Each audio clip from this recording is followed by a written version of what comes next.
বাংলাদেশের যে সমস্ত ভণ্ড ভাইয়েরা আপনারা ওয়াজ মাহফিলে গিয়া দিনী মাহফিলে গিয়া তামসা করেন, আপনাদেরকে বলছি, বাংলাদেশের যে সমস্ত ভণ্ডরা ওয়াজ মাহফিলে গিয়া তামসা করেন এদেরকে আমি বলছি যে আপনারা তো বহুত কিছু নিয়ে তামসা করেন, কিন্তু আপনাদেরকে সতর্কবাণী দিতেছি, ইসলাম নিয়ে তামসা করবেন না, দিন নিয়ে তামসা করবেন না, দাওয়াতের তবলিগ নিয়ে তামসা করবেন না।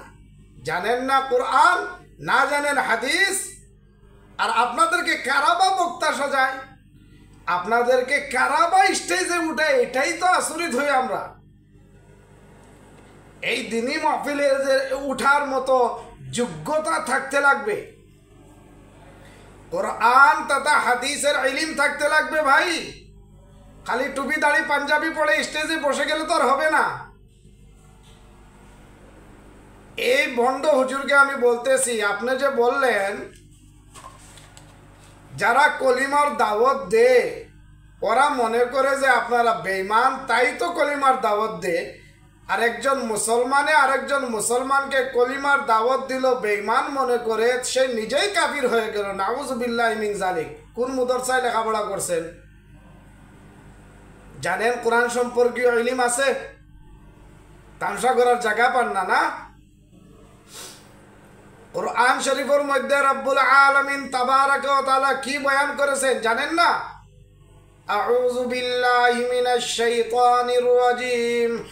ইয়া আইয়ুহার রাসূল বাল্লিগ মা উনজিলা ইলাইকা মির রাব্বিকা ওয়া ইল্লাম তাফআল ফামা বাল্লাগতা রিসালাতা।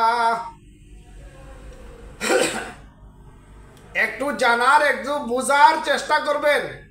বাংলাদেশে বড় বড় উলামায়ে হক্কানি রব্বানিগণ আছে, ইনাদের সোহবতে যাবেন, বসবেন, তাহলে ইলম বাড়বে। আল্লামা অলিপুরীর সোহবতে যান, মৌলানা জুনাইদ আল হাবিব সাহেবের মাহফিলে বসেন, মৌলানা হাসান জামিল সাহেবের মাহফিলে বসেন, তাইলে আপনাদের ইলম হবে, ইলম বাড়বে। যাহা তাহা বলেন না যে, বুঝলেন?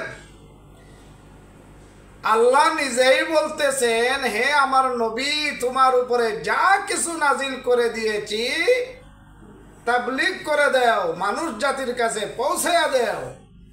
যারা মসজিদে আসে না এদেরকে তো দাওয়াত দেওয়া হবে, এটা তো মুসলমানদের কাজ।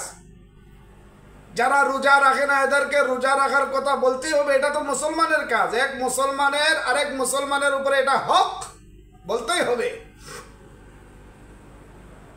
যারা কলিমা জানে না, মুসলমান কলিমা জানে না, তাদেরকে কে শিখাবে? আপনারা তো শিখাবেন না, কারণ আপনাদের উদ্দেশ্য এদেরকে যদি পরিপূর্ণ দিনের কথাগুলো শেখানো হয়, কোরআন তথা হাদিসের ইলম যদি এদেরকে শেখানো হয়, তাহলে তো আমাদের চল্লিশা বন্ধ হয়ে যাবে, সিন্নি খাওয়া বন্ধ হয়ে যাবে,